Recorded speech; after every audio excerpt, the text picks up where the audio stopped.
Meenakshi Academy of Higher Education and Research. Admission open. Apply online.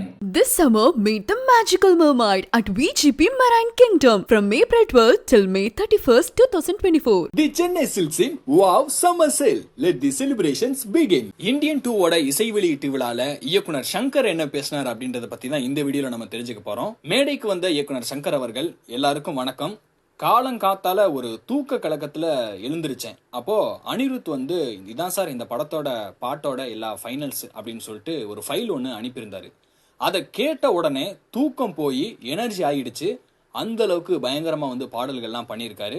கண்டிப்பா அதே எனர்ஜியை உங்களுக்கும் கொடுப்பாருன்னு நான் நினைக்கிறேன். அப்புறம் அனிருத் வந்து எல்லா படத்துக்குமே நல்லா பாட்டு போட்டு கொடுக்குறாரு. பட் நம்ம அவ்வளோ சீக்கிரம் சாட்டிஸ்ஃபைட் ஆகுறது ஆள் இல்லைல்ல. அதனால அவர் எந்த மாதிரியான சாங்ஸ் அனுப்புனாலும் நான் சொல்லுவேன், சார் ஒரு 80% வந்து நல்லா இருக்கு, இன்னும் கொஞ்சம் பெட்டரா இருக்கலாம் அப்படின்ற மாதிரி தான் நான் சொல்லுவேன். ஆனா அவர் என்ன சொல்லுவார்னா, சார் நீங்க வந்து பாருங்க 100% வந்து வர வரைக்கும் நான் உங்களுக்கு பாட்டு போட்டுக்கிட்டே இருப்பேன் அப்படின்னு சொல்லிட்டு சலிக்காம பாட்டு அவர் பண்ணி எனக்கு கொடுத்துக்கிட்டே இருந்தாரு.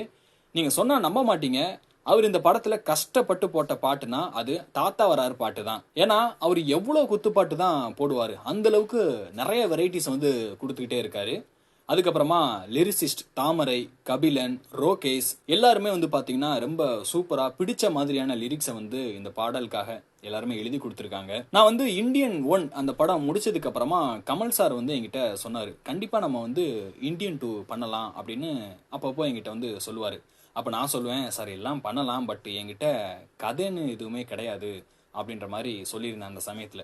அதுக்கப்புறமா சம்டைம்ஸ்லாம் வந்து நியூஸ் பேப்பர் படிக்கும்போது இப்போ வரைக்குமே வந்து பார்த்தீங்கன்னா லஞ்சம் ஊழல் அப்படின்றது வந்து நடந்துக்கிட்டு தான் இருக்கு.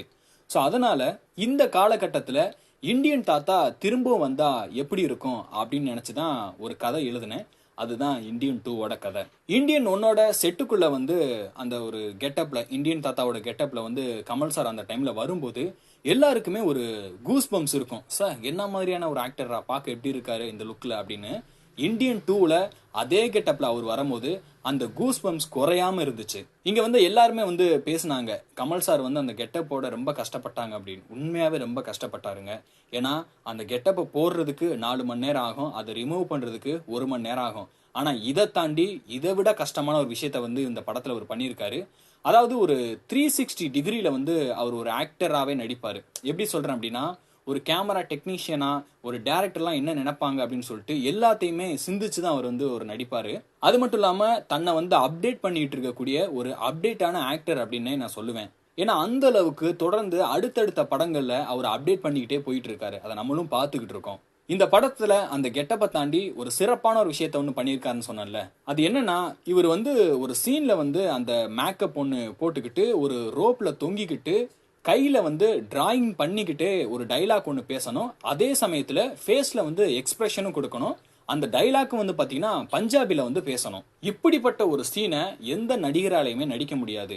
அது இப்படிப்பட்ட ஒரு நடிகரால மட்டும்தான் நடிக்க முடியும். அந்த நடிகர் கமல் சார். கமல் சாரால மட்டும்தான் அப்படி நடிக்க முடியும். அதுக்கப்புறமா விவேக் சார். ஸோ இந்த படத்துல விவேக் சார் இப்ப நம்ம கூட இல்ல, பட் இந்த படத்துல வந்து ரொம்ப சிறப்பாவே வந்து நடிச்சிருக்காரு.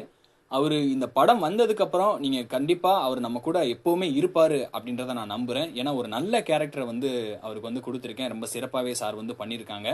ஸோ ஸ்கிரீன்ல பாக்குறதுக்கு நமக்கு ஒரு மிகப்பெரிய ஒரு சந்தோஷம் கிடைக்கும். அந்த சந்தோஷம் எப்பவுமே இருக்கும். அதே மாதிரி நம்ம மனோபாலா சார், அவருமே வந்து பாத்தீங்கன்னா நம்ம கூட இல்ல, பட் அவரும் இந்த படத்துக்கு அப்புறமா கண்டிப்பா நம்ம கூட எப்பவுமே இருப்பாரு.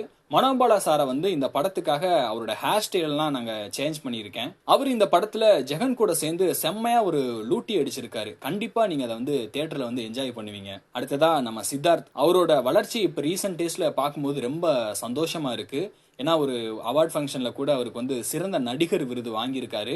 இந்த படத்துக்கு அப்புறமா கண்டிப்பா இன்னொரு சிறந்த நடிகர் அவார்டும் அவருக்கு கிடைக்கும். அதையும் அவர் வாங்குவார் அப்படின்னு நான் நம்புறேன். அந்த அளவுக்கு ரொம்ப டேலண்டடான ஒரு நல்ல ஆக்டரும் கூட. அடுத்ததா சமுத்திரகனி சார், அவர் வந்து ஆக்ட் பண்ணுவாரு. அப்பெல்லாம் வந்து பாத்தீங்கன்னா ஸ்கிரீன்ல பார்க்கும்போது அவரோட பாடி லாங்குவேஜ் மிக பிரம்மாண்டமா பார்க்கும்போது ஒரு பிரமிப்பா இருக்கும். அந்த அளவுக்கு ரொம்ப நல்ல ஒரு ஆக்டர். அடுத்ததா எஸ்.ஜே. சூர்யா, அவருமே வந்து பாத்தீங்கன்னா ஒரு நல்ல சிறந்த ஒரு ஆக்டர். எல்லா விஷயத்தையுமே பார்த்து பார்த்து கேட்டு கேட்டு சார் இதை பெட்டரா பண்ணலாமா, இதை இப்படி பண்ணலாமான்னு சொல்லிட்டு அதை கேட்டு அருமையா நடிக்கக்கூடிய ஒரு நடிகர். அடுத்ததா காஜல் அகர்வால், இந்த படத்துல நீங்க வருவாங்க அப்படின்னு எதிர்பார்த்தீங்கன்னா இல்ல, ஏன்னா அவங்க வந்து இந்தியன் 3ல வருவாங்க. அவங்களுக்கும் மிகப்பெரிய ஒரு நன்றியை நான் சொல்லிக்கிறேன். ரகுல் பிரீத் சிங், ஸோ உங்களுக்கும் மிகப்பெரிய நன்றி இந்த படத்துல வந்து நீங்க நடிச்சதுக்கு. அது மட்டும் இல்லாம இந்த படத்துல ஒர்க் பண்ண எல்லா டெக்னீஷியன்ஸ், எக்ஸிகியூட்டிவ் ப்ரொடியூசர் எல்லாருக்குமே ரொம்ப நன்றி. ஏன்னா இவங்க எல்லாரும் நான் எப்போ கால் பண்ணாலும் எனக்கு டக்குன்னு ஒரு ஹெல்ப் பண்ணுறதா இருக்கட்டும் சரி, ஒரு கிளாரிஃபிகேஷன் கொடுத்து அப்படின்ற எல்லா விஷயத்துலையும் வந்து கூட நின்றுருக்காங்க. அவங்களுக்கும் நன்றி. அதுக்கப்புறமா இந்த ஆடியோ லான்ச்சில் பெர்ஃபார்ம் பண்ண எல்லாருக்கும், இந்த விழாவை சிறப்பாக நடத்தி கொடுத்த எல்லாருக்குமே நன்றிகள்.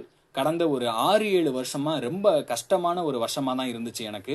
அந்த டைம்ல என் கூட நின்று என்னை தேத்தன என்னோட ஒய்ஃபுக்கு நன்றி, என்னோட ஃபேமிலிக்கும் நன்றி அப்படின்னு சொல்லி ரொம்ப எமோஷனலாக அந்த ஸ்பீச்சை வந்து முடிக்கும்போது சிவா அவர்கள் வந்து ஒரு கேள்வி கேட்பாங்க. ஸோ உங்களோட ஃபர்ஸ்ட் படத்துல இருந்து எல்லா படத்துலையுமே வந்து பார்த்தீங்கன்னா தொடர்ந்து ஒரு காமன் மேனுக்கு வந்து நிறைய விஷயங்களை வந்து நீங்க சொல்லி கொடுத்துருக்கீங்க.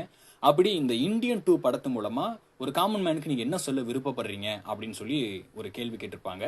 அதுக்கு சங்கர் சார் என்ன சொல்லியிருப்பார்னா, ஆர்கே லக்ஷ்மணன் வந்து டைம்ஸ் ஆஃப் இந்தியாவில் வந்து ஒரு காமன் மேன் கார்ட்டூன் வரும். ஸோ அதை இந்த படத்தில் வந்து பார்த்தீங்கன்னா ஒரு கதை சொல்ல வரக்கூடிய ஒரு கேரக்டர் ரெஃபரன்ஸாகவே நாங்கள் வச்சிருக்கேன் அப்படின்னு சொல்லியிருந்தாரு. அடுத்து ஒரு கேள்வி ஒன்று சிவா கேட்டிருப்பாங்க. கமல் சார் கூட நீங்கள் அப்போ ஒர்க் பண்ணீங்க, சில வருஷம் கழிச்சு இப்போவும் ஒர்க் பண்ணுறீங்க. ஸோ கமல் சார் இப்போ பார்க்கும்போது எப்படி இருக்கார் சார் அப்படின்னு கேட்கும்போது, அவர் அப்படியே தான்ப்பா இருக்காரு.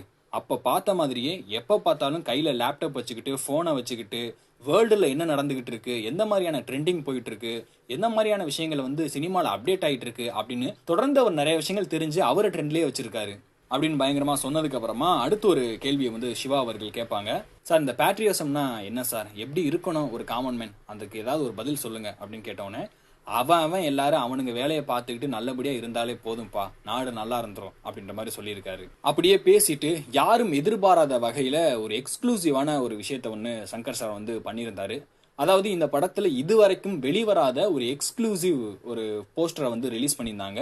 அந்த போஸ்டர் தான் இதுக்கு முன்னாடி அவர் சொன்ன, அதாவது இந்த கயிறுல தொங்கிக்கிட்டே ஒரு டிராயிங் வரையக்கூடிய ஒரு சீன் இருக்கு இல்லையா, அந்த சீன்ல வந்து ஒரு வித்தியாசமான ஒரு கெட்டப்ல வந்து கமல் சார் நடிச்சிருக்காரு. அதை இதுவரைக்கும் வெளியிடல. ஸோ இசை வெளியீட்டு விழால தான் வெளியிட்டு இருந்தாங்க. ஸோ அந்த கெட்டப் பார்க்கவே பயங்கரமா இருந்துச்சு. இந்தியன் தாத்தா கெட்டப்ல இருக்கக்கூடிய கமல் சார் வந்து கொஞ்சம் டிஃப்ரெண்டா இருந்தாரு. பார்க்கவே வந்து பாத்தீங்கன்னா ஒரு கண்ணாடி ஒன்று போட்டுக்கிட்டு, தலைமுடி தாடி எல்லாம் பயங்கரமா நிறைச்சு, ஒரு ஜீன்ஸும் ஒரு ஹூடியும் போட்டு அதுல ஒரு தொப்பி ஒன்று போட்டு பயங்கர ஒரு மாசா இருந்துச்சு. இந்த ஒரு கெட்டப்பை கமல் அவர்கள் வந்து தன்னோட கெரியர்ல இது வரைக்குமே போட்டதில்லை. ஸோ ஃபர்ஸ்ட் டைம் இப்படி ஒரு கெட்டப்ல வந்து அவர் நடிச்சிருந்தாரு. இதை வந்து எக்ஸ்க்ளூசிவா அந்த ஆடியோ லான்ச்ல வந்து ரிலீஸ் பண்ணியிருந்தாரு. Meenakshi Academy of Higher Education and Research. Admission open. Apply online. This summer, meet the magical mermaid at VGP Marine Kingdom from April 12th till May 31st, 2024. The Chennai Silks in Wow Summer Sale. Let the celebrations begin.